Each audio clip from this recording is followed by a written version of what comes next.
watery light, beautiful, mysterious, the land of my dreams. I was met off the boat by Vulk, waving a bit of card with my name on it, Irina Blaszko.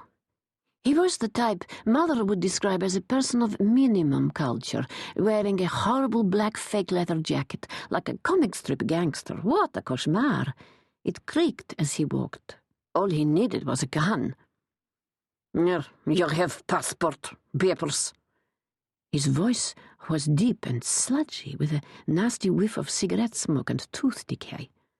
I fumbled in my bag, and before I could say anything, he grabbed my passport and seasonal agricultural worker papers and stowed them in the breast pocket of his cauchemar jacket. "I keep for you as many bad people in England can stealing from you." He patted the pocket and winked. I could see straight away that there was no point in arguing with a person of this type, so I hoisted my bag onto my shoulder and followed him across the car park to a huge, shiny black vehicle with darkened windows and gleaming chrome bars at the front. A typical mafia machine. These high-status cars are popular with primitive types and social undesirables. In fact, he looked quite like his car. Overweight, with a gleaming silver front tooth, a shiny black jacket, and a straggle of hair tied in a ponytail hanging down his back like an exhaust pipe. Ha ha. He gripped my elbow, which was quite unnecessary, and pushed me onto the back seat. I sat looking nonchalantly out of the window while he scrutinized me rudely through the rear-view mirror. Then he lit up one of those thick, vile-smelling cigars, Mother calls them New Russian cigarettes, and started puffing away. Puff, stink. I didn't take in the scenery that flashed past through the black-tinted glass, but my body registered every twist in the lane, and the sudden jerks and jolts when he braked and turned. This gangster type needs some driving lessons.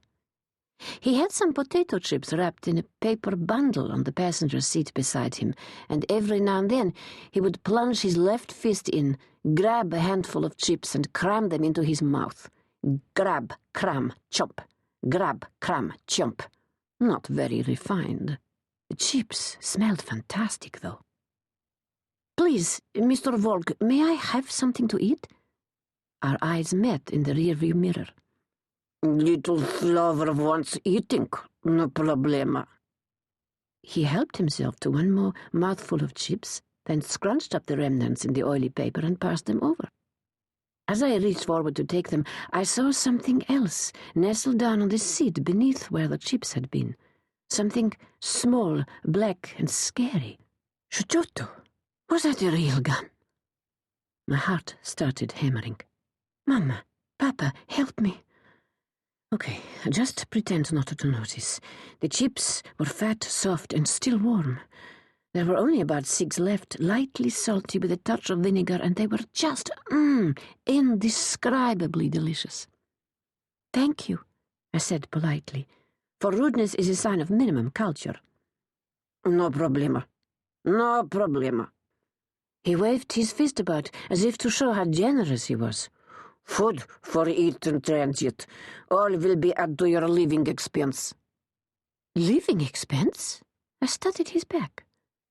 The ragged ponytail, the thick yellowish neck, the flecks of dandruff on the fake leather collar. I was starting to feel queasy again. What is this expense? Expense?